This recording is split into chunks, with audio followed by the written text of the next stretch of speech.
ஜிஹ்வே கீர்த்தே கேசவம் ஸ்லோகத்திலும் அதைத்தான் தெரிவித்தார். இங்கே திருமங்கியாழ்வார் நீணாகம் சுத்தி 10 பாசுரத்தால் அதே தான் சாதித்தார். இந்திரியங்களாலே நாம் பெருமானை இந்திரிய நிகிரகா அது அத்தனை அடக்கி பெருமானை நினைக்க வேணும். 2வது புஷ்பம் பார்த்துட்டோம். 3வது புஷ்பம் அஹிம்சா பிரதமம் புஷ்பம். புஷ்பம் இந்திரிய நிகிரகா சர்வபூத தயா புஷ்பம். எல்லா ஜீவராசிகளிடத்திலையும் தயை தேவை. இன்னார் கெட்டு போயிட்டோம், இன்னார் உயர்ந்து போயிட்டோம்னு நினைக்கக்கூடாது. அது எப்போ அந்த நினைவு வரும்? நான் ஒருத்தருக்கு சொந்தக்காரன், நீ ஒருத்தனுக்கு சொந்தக்காரன் நினைக்கச்சே அந்த நினைவு வரும். நான் ஆகட்டும் நீ ஆகட்டும் ஒருத்தருடைய உடமேன்னு தெரிஞ்சுனுட்டோம்னா அந்த நினைவே வராது. நம்ம உடம்புல வலது கை இடது கை இருக்கோ இல்லையோ, இந்த 2 கையும் எப்பான்னு சண்டை போட்டு பார்த்துருக்கீங்களோ? சில பேர் பயிற்சி சொல்லி கொடுப்பா, இப்படி கையை வச்சுக்கோ, இதால் இதை தள்ளப்பார், இதால் இதை தள்ளப்பார்னா இந்த தோள்கள் இருக்கிற கஷ்டம்லாம் போயிடும். இப்படி தலையை கொடுத்துக்கோ, பின்னாடி தலையை அழுத்து, முன்னாடி கையை அழுத்துன்னுவா.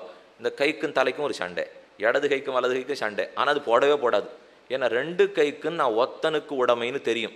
அதனால தான் இந்த கை அந்த கையும் சண்டையே போடுறதில்லை. அவர் கையும் கை தான், என் கையும் கை தான். ஆனால் அவரோட மட்டும் என் கை சண்டை போடுறது, என்னோட என் கை சண்டையே போடுறதில்லை. ஏன்னா என்னதுன்னு தெரியுமோ இல்லையோ? ஒருத்தருடைய உடமையாக இருந்தாலே அது 2 சண்டை போட்டுக்கவே போட்டுக்காது. ஒன்று ஒத்துறது, இன்னொன்று இன்னொருத்தருதுன்னா சண்டை வந்துடும். இப்போ நாம் தெரிஞ்சுக்க வேண்டியது, இங்கே உட்காண்டிருக்கிற எல்லாரும் ஒருத்தரோட உடமை தான். நீங்களாக இருக்கட்டும், நானாக இருக்கட்டும், வாசலில் போகிறவனாக இருக்கட்டும், எத்தனை கோடி ஜனங்களாக இருந்தாலும் கேசவனுக்கு உடைமை, மாதவனுக்கு உடைமை, நாராயணனுடைய உடைமைன்னு தெரிஞ்சுனுட்டால்னா வர்றது கொஞ்சம் கஷ்டம்தான். என் கை 2ன்னு நினச்சிக்கிறாப்பில் எல்லாரும் ஒத்தன் உடைமைன்னு தெரிஞ்சு விடுவோமா? கொஞ்சம் கொஞ்சமாக தெரிஞ்சுக்கணும். முதல்ல நம்ம குடும்பத்தில் ஆரம்பிப்போம், உறவினர்களிடத்தில் ஆரம்பிப்போம், தெரிஞ்ச வாழ்இடத்தில் ஆரம்பிப்போம். அது வரைக்கும் நாம் பண்ணலாமோ இல்லையோ? மெதுவே வட்டத்தை பெருக்கின்னு போயிட்டா ரிஷிகளை போன்ற பெரியோர்களுக்கு யாரை பார்த்தாலும் பெருமானோட உடைமைன்னு தெரிஞ்சு விடுறா. அந்த நிலைக்கு நாம் போகிறதுக்கு முதல் படியேது? நமக்கு தெரிஞ்ச எல்லாரும் பகவானுக்கு உடமை, இவர்களிடத்துல தயை, இவர்களிடத்தில் இனிமேல் சண்டையே கிடையாது. அந்த சர்வபூதத்தில் இருந்த தயினால தான் அர்ஜுன சண்டை போட மாட்டேன்னு நிறுத்தினான். இருந்தாலும் எத்தனை பாடுபடுத்தியிருக்கா பஞ்சபாண்டவர்களை. இவா படுத்தின பாடு இனிமேல் மிச்சமே இல்லை. லாக்ஷாகிரகத்தில் நெருப்பிட பார்த்தார்கள், திரௌபதியை மானபங்க பண்ண பார்த்தார்கள், எத்தனை விராட பர்வத்தும் போது கிரகித்து போக பார்த்தார்கள், சூதாட்டத்திலே ஜெயித்தார்கள். இத்தனை தப்பு பண்ணியிருந்தாலும் இவா கோட்டியில் நிறுத்தின உடனே நடுங்கிவிட்டான் அர்ஜுனன். நடுங்கிறதுக்கு நம்மாட்டம் ஒன்றும் பயந்தவன் அல்லன், கோழை அல்லன், மகாவீரன். காண்டீபம் சம்ஸ்ரதே ஹஸ்தாத்துன்னு கையிலேருந்து நழுவுறதுன்னா எத்தனை தூரம் பூதங்களிடத்தில் இருந்த தயை அவனை நலிந்திருக்க வேண்டும்னு புரிஞ்சுக்கணும். மனசிலே தம் தபா கிருபையா விஷ்டா அஸ்ரூபூர்ணாகுலேக்ஷணம், உலகத்தின் பேரில் இருக்கிற தயை, எல்லாரும் நன்னா இருக்கணுமேங்கிற எண்ணம் விரோதியை பார்த்தா கூட நடுங்க வைத்தது. நடுக்க குரலோடு தான் கண்ணனிடத்திலே பிரார்த்தித்தான். எச்சரேயஸ்யான் நிச்சிதம் ரூஹிதம் மே சிஷ்யஸ்தேகம் சாதிமாம் துவாம் பிரபன்னம் தர்ம சம்மூட சேதா. எது தர்மம் எது அதர்மம்னு தெரியல, இவர்களிடத்திலே கருணையை காட்டணுமா காட்டக்கூடாதுன்னு தெரியல. கண்ணனே நீ சொல். உள்ளத்துக்குள்ள எது அவனை தூண்டி விட்டது? சர்வபூத தயா, எல்லா ஜீவராசிகளிடத்திலையும் தயை. இதுக்குன்னு பஞ்சமகாயஜங்கள் நமக்கு சொல்லி வச்சிருக்கா. பஞ்சமகாயஜம்னா தேவயஜம், பித்ருயஜம், அப்படி ரிஷி யஜ்ஞம், இன்னும் ஒருத்தருக்கு ஒரு யஜ்ஞம். இந்த 5 யஜ்ஞத்தை எதுக்கு சொல்கிறாள்னா, நாம் கிரகஸ்தர்களாக வீட்டில் தளி பண்ணி சாப்பிட்ற மூலியம் அடுப்பு, சம்மட்டி, கும்மட்டி, நம்ம உரல், அதே போல் அம்மி, இந்த மாதிரி இடத்துலலாம் ஜீவஹிம்சை நடந்துகிட்டே இருக்கும். இந்த ஒரு இடமும் நாம் பல ஜீவன்களை நித்தியம் கொண்டுருக்கோம். ஒரு அம்மியில் வைக்கிறோம், தொகையில் அரைக்கிறோம், தொடங்கறச்சே 1,00,000 அரைச்சி போய்டுறதுங்க. அந்த நாம் ஒரு துவையில் அரைக்கிறதுக்குள்ளே 1,00,000 கிருமி அந்த இடத்துல பிராணம் போயிடும். ஒரு உரலில் போட்டு இடிக்கிறோம், கார்த்திகை வந்துடுத்து உருண்டை பிடிச்சாகணும் இடிப்போம் அப்படின்னு ஆரம்பித்தா 1,00,000 கிருமிக்கு அங்கே பிராணம் போடும். அப்போ ஒரு இடத்துலையும் ஜீவஹிம்சை பண்ணிட்டு இருக்கும். இந்த 5 இடங்களில் நடக்கிற ஜீவஹிம்சையை தவிர்க்கிறதுக்கு தான் பஞ்சமகாயஜம். ஒரு கிரகஸ்தன் இந்த அனுஷ்டானத்தை பண்ணிட்டே இருந்தால் தான் அவனுக்கு இந்த ஜீவஹிம்சையினால் ஏற்பட்ட பாபங்கள் தனியும்னு சொல்கிறார்கள். அதனாலே ஒரு இடத்துலையும் நம்ம ஜீவஹிம்சை பண்ணுறோம், பண்ணக்கூடாது. அதைத்தான் இங்கே 3வது புஷ்பமாக தெரிவித்தார். சர்வபூத தயா புஷ்பம். ஒரு பாம்புக்கு வாயிலே முள்ளு பூந்து நிறுத்தும். அந்த பாம்பு ஒத்தரையும் கடிக்க முடியல, விஷத்தை துப்ப முடியல, யாருக்கும் பிராணனே போல. ஊரில் இருக்கிற எல்லாருக்கும் சந்தோஷம், பாம்பு நன்னா படட்டும். இத்தனை நாளாக நம்மளை எவ்வளோ தூரம் கடிச்சது, அது படட்டம்னு நினச்சிருந்தா. எம்பார்னு ஒரு மகாச்சாரியர் இருந்தார், ராமானுஜருடைய சச்சிஷ்யர். கோவிந்தாக்வனபாயினி ததாயத்த ஸ்வரூபாசா ஜியான்மத் விஸ்ரமஸ்தலி என்று ராமானுஜருடைய பதச்சாயான்னு கொண்டாடப்பட்டவர். அவர் பாம்பு கருகலை போனார், முள்ளை எடுத்து விட்டுட்டார், தீர்த்தமாடி விட்டு வீட்டுக்கு போயின்னு இருக்கார். எல்லாரும் அவரை பிடிச்சுனுட்டா. இது என்ன பாம்புக்காரான்னு பால் வார்ப்பாளா, பாம்போட முள்ளை போய் எடுத்து விட்டீங்களேன்னு சொன்னா. இது என்ன நீங்கள் சொல்கிறதே எனக்கு புரியல. பாம்போட பல்லில் விஷத்தை பாம்பு சிருட்டிச்சுட்டு தான் பகவான் சிருட்டிச்சாரா? பாம்பு கிடைச்சா பிராணம் போகுங்கிற சட்டத்தை பெருமான் ஏற்படுத்தினாரா, பாம்பு ஏற்படுத்திட்டா? எதுவும் பாம்பு பண்ணலை.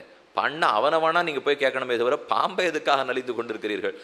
அதுவும் வியாபாரத்தை பார்க்கறது. பாம்பு மட்டும் லோகத்தில் இல்லாத போட்டோம், அத்தனை எலிகளும் எல்லா பயிரையும் நாசமே பண்ணிட்டு போடும். பாம்பு இருக்கவே வயக்காட்டில் இருக்கிறதுனால தான் எலிகள்லாம் கட்டுப்பாட்டுக்குள்ளே இருந்து பயிர் நமக்கு கிடைக்கிறது. பாம்பே இல்லாத படுத்தினா ஒன்னொன்னுத்துக்கும் ஒரு பிரயோஜனம் உண்டு. நம்ம இஷ்டத்துக்கு முடிவு பண்ணுறதெல்லாம் லோகத்தில் முடிவுகளாகவே ஆகாது. அந்த பாம்பாக இருந்தால் கூட அதற்கும் தயை, அதுவும் ஒரு ஜீவராசி தானே, அதனிடத்துலையும் அன்பு காட்ட வேண்டும்னு எம்பார் நடத்தி காட்டினாரோ இல்லையோ.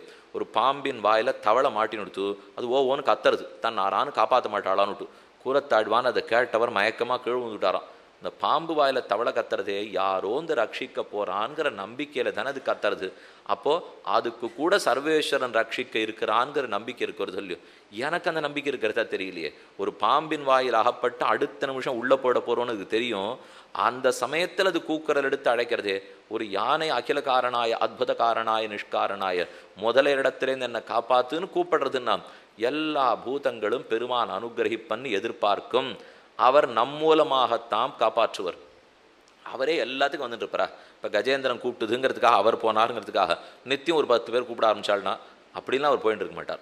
ஏதோ என்னைக்கோ ஒரு கஜேந்திரனுக்கு போகலாம். இப்போ சில பேர் இருப்பா, பெரிய பதவியில் இருப்பா, பட்டத்தில் இருப்பா, அவளை எங்கே எதை திறந்து வைக்கணும்னாலும் கூப்பிட ஆரம்பிச்சிருவோம். அதுக்குன்னு வரமுறையே இல்லாமல் இந்த தெருக்கோடியில் யாரானு ஒன்று எதானு திறந்தா வாருன்னுவோம். இந்த இடத்துல பழைய கதவு ஒன்று இருந்தது, எடுத்துட்டு புது கதவு வச்சிருக்கேன்னா நீர் வாரம் திறந்து வைக்கிறதுக்குன்னா இப்படிலாம் கூப்பிட்டா பெருமான் வருவார். என்னைக்கோ ஒரு கஜேந்திரன் கூப்பிட்டா வருவர், பிரகலாதன் கூப்பிட்டா வருவர். மற்ற எந்த சமயமும் நாம் தான் சென்று ரட்சிக்க வேண்டும். ஒரு ஜீவராசிக்கு துன்பம் ஏற்பட்டதுன்னா போய் ஐயோன்னு இறங்கி ரட்சிக்கிற இல்லையோ, செய்கிறமான்னு யோசிச்சுங்கோ. எங்கெங்கெல்லாம் சர்வபூதத்திலையும் தயை இல்லாமல் இருக்கோம்னு பார்த்துங்கோ. தயாசிந்துவான பெருமானை பார்ச்சாவது கற்றுக்கொள்ள வேண்டும். சர்வபூத தயா புஷ்பம் 3வது. 4வது புஷ்பம் க்ஷமா புஷ்பம் விசேஷதா. க்ஷமா பொறுமைங்கிறது ரொம்ப முக்கியமான புஷ்பம். யார் என்ன குற்றம் புரிந்தாலும் இருக்கட்டும், பொறுக்கிறோம்னு சொல்லுகிறோம் இல்லையோ, அது பெருமானிடத்திலேருந்து கற்றுக்கணும். ஆச்சாரியர்கள் பல பேரிடத்திலையும் பொறுமையை கற்றுக்கொள்ள வேண்டும். பேசும்போது உடனே எரிந்து விழாமல் அந்த சமயத்தில் பொறுமை காக்க முதல்ல கற்றுக்கணும். அடுத்தது அதை திரும்ப நாம் அவர்களுக்கு தப்பு செஞ்சுடுவோம்னு நினைப்பதே கூடாது. நடப்பது என்ன நல்லது செய்யணுங்கிறது இல்லை. ஏன்னா இன்னா செய்தார் ஒருத்தர் அவர் நான நன்னயம் செய்து விடுதல்னா எவ்வளோ தூரம் இந்த காலத்துக்கு ஒத்து போகுங்கிறது நமக்கு தெரியாது. அதனால் கடைசி பட்சம் ஒருத்தர் நம்ம இடத்துல தப்பு பண்ணிவிட்டாளா திரும்ப நல்லது பண்ண முடியறதோ இல்லையோ, அது வாழ்க்கைக்கு ஒத்து வருமோ ஒத்து வராதோ, மறந்துட்டு நகந்துடலாமா? அது வரைக்குமானு நம்ம பிரயத்தனப்படலாமோ இல்லையோ. அவளுக்கு திரும்ப நல்லது செய்ய முடியட்டும், முடியாத போட்டோம். க்ஷமாங்கிற பொறுமை முக்கியம். ஒரு அழகான சரித்திரம் மட்டும் தெரிவிக்கிறேன். ராமானுஜருடைய கதையிலேருந்து இதை சொல்லுவார்கள். கண்ணன் வாழ்ந்திருந்த காலத்தில் கோகுலத்திலேருந்து மதுரைப்பட்டணத்துக்கு போயிட்டார். 10 வருஷம் ஆயிடுச்சு. கம்சன் கூப்பிட்டு அமைச்சிருக்கான். அக்ரூரை தான் அழைச்சின்னு போனார். மதுரைப்பட்டணத்துக்குள்ளே போயிட்டார். அலங்காரம் பண்ணிட்டு போனால் தேவையில்லைன்னு கண்ணனுக்கு எண்ணம். இத்தனை நாள் எதையோ போட்டுண்டு வெண்ணெய் பால் தயிரோட வாழ்ந்தாச்சு. இப்போ தான் நகரத்துக்கு முதல் தரமாக வரும். இங்கே இருக்கிறவாள்லாம் என்னை பார்க்கணும்னா ஒழுங்காக அலங்காரம் பண்ணிட்டு வந்தால் தான். இந்த ஊரில் நாமெல்லாம் இந்த சென்னை ஆட்டம் மகாநகரத்தில் இருக்க முடியோ, வெளியில் போகணும்னாலே ஒரு குப்பையை வாசலில் கொட்ட போகணும்னா கூட துளி அலங்காரம் பண்ணிட்டு தான் இறங்குறோம். ஆனால் கிராமத்திலாம் அப்படி இல்லை. எங்கே வேணாவா கட்டின்னு இருக்கிற புடவையோட வேட்டியோட போவா, வந்துடுவா, செருப்பு போட்டுக்காத போவா, போண்டு போவா, எப்படி வேணா இருப்பா. ஆனால் இங்கே அதெல்லாம் முடியாது. ஏன்னா இவரை பார்த்து வாசலில் இருக்கிற அடையாளமானு தெரிஞ்சுக்கணும் இல்லையோ. இவர் ஒன்றுமே பண்ணிக்காமல் வாசலுக்கு வந்தார்னா யாரையோ நேத்திக்கு பார்த்தோமே இன்னைக்கு அவர் வேற மாதிரி இருக்காரேன்னு தப்பாக நினச்சுட்டாள்னா அதுக்காகவான அலங்காரம் பண்ணிக்கணும். இந்த கண்ணன் அப்படி தான் பண்ணிக்கிறார். மதுரைப்பட்டினத்துக்கு போன உடனே வஸ்திர அலங்காரம், புஷ்ப அலங்காரம், சந்தன அலங்காரம். முதல்ல வஸ்திராலங்காரம் பண்ணிக்கிறதுக்கு ஒரு வண்ணான் இடத்துல போனான். எனக்கு வேத்த வஸ்திரம் கொடுன்னா அவன் கம்சனுக்கு வஸ்திரம் எடுத்துன்னு போயிருந்தான். நீ யார் எடப்பிள்ளை, உனக்கு வாசனை தெரியுமோ, உனக்கு என்ன வஸ்திரம் கொடுக்கறதுன்னு கிழிஞ்ச வஸ்திரத்தை கொடுக்க போனா கோவம் வந்துடுது கண்ணனுக்கு. தம் முஷ்டியால தட்ட வண்ணானுக்கு பிராணனே போயிடுது. எங்கிட்ட அபச்சாரப்பட்டியான்னு அப்போலேருந்து உள்ளத்தை வச்சுட்டு இருக்கான். கோவத்தோடையே கண்ணன் இருந்தான். இது துவாபர யுகத்தின் சரித்திரம். படி சொல்ல போகிறது ராமானுஜர் அவதரித்த பிற்பாடு இப்போலேருந்து ஒரு 1000 வருஷத்துக்கு முன்னாடி சரித்திரம். இந்த 2 சரித்திரத்துக்கு நடுவில் 4000 வருஷம் இடைவெளி இருக்குது. 5000 வருஷத்துக்கு முன்னாடி கிருஷ்ணாவதாரம், 1000 வருஷத்துக்கு முன்னாடி ராமானுஜருடைய அவதாரம். 2த்துக்கு நடுவில் 4000 வருஷம் இருக்குது. நடக்கிற கதை ஸ்ரீரங்கத்திலே ஒரு நாள் நம்பெருமாள் எழுந்தருள் இருக்கார், ரங்கநாதன் பக்கத்தில் ராமானுஜர் இருக்கார். அந்த ஊரில் பெருமானுடைய வஸ்திரத்தை திருத்துவதற்கு வண்ணான் இருக்கார். பெருமாளுக்கு நிறைய திருப்பரிட்டம் வஸ்திரம் இருக்கும் இல்லையோ, அதுக்கு வண்ணான் இருக்கணுமே. வண்ணான்கிட்ட போட்டிருக்கா. வண்ணான் ரொம்ப நன்னா துவைச்சு கொண்டிருக்கார். பளபளான்னு இருந்து தான் துவைக்கும் போதே அதுக்கு அதிகமாக கஞ்சி போட்டுவிட்டா நம்பெருமாளுடைய இடுப்பில் சாத்தச்சு அது உருத்துமோ இல்லையோ, அது இல்லாத அளவுக்கு அவர் இடுப்பு எவ்வளவு மிருதுவோ அதுக்கு தகுந்த மென்மையாக பார்த்தவன் தோச்சின்னு வந்திருந்தானா பெருமாளுக்கு திருப்பரியட்டை சாத்தினார். ரொம்ப ஆனந்தம். பகவான்